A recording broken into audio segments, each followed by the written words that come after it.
They say the effects of someone passing on is felt mostly by the persons left behind.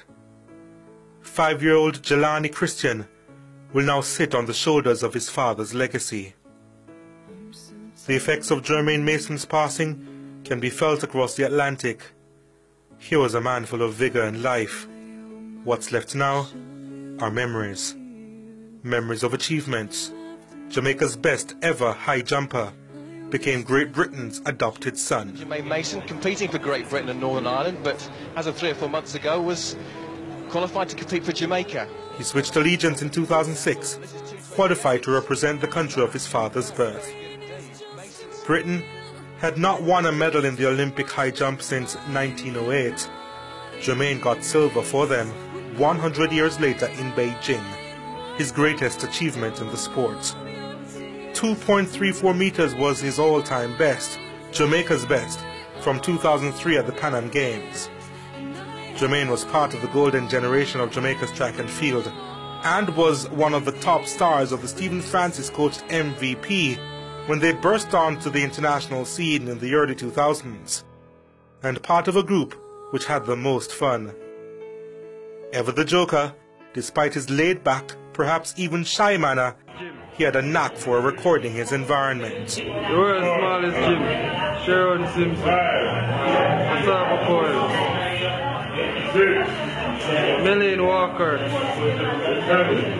Bridget Foster, Shelley Fraser.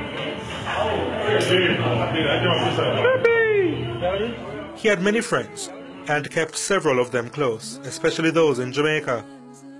There was always a high school link-up to look forward to, the Woolmerian contingent ever present, reggae boys Luton Shelton, Ricardo Gardner. Then there were his bonds with the athletes within his club MVP, and outside, including Usain Bolt, whom he had a high regard for, friends for 15 years. The first time I met Usain was 2002 at the Caribbean Games in Bahamas.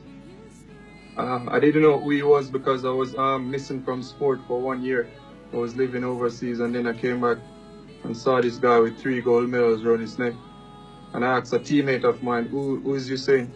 And they're like, he's the new kid on the block. Then we went to CSC games in Barbados, and he ran 20 points, I think it was 20.6. And I told my friend that if this guy runs the same time or better in Kingston, he's going to be the man. And then he went there and did. I think it was 20.58, if I can remember clearly. Yes. I was in the stands when he came over and did like a salute to the crowd, and everyone went crazy. He was 15 years old, and I was like, whoa, if this kid continues to do this, he's going to be like a mega superstar.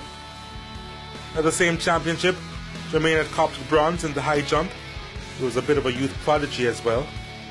He won gold at the under-17 level in 1999 at Carifta, and in the under-20 division in 2000 and 2002, he copped gold and silver.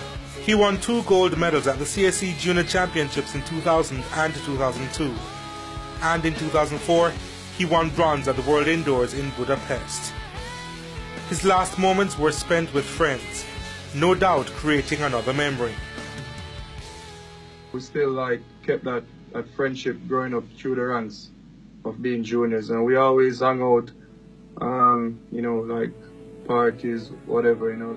However, at age 34, in the immediate aftermath of his retirement from the sport, one can't help but wonder just how much more he had to offer. Among the Caribbean's best, he literally soared to heights that many in this region only imagined.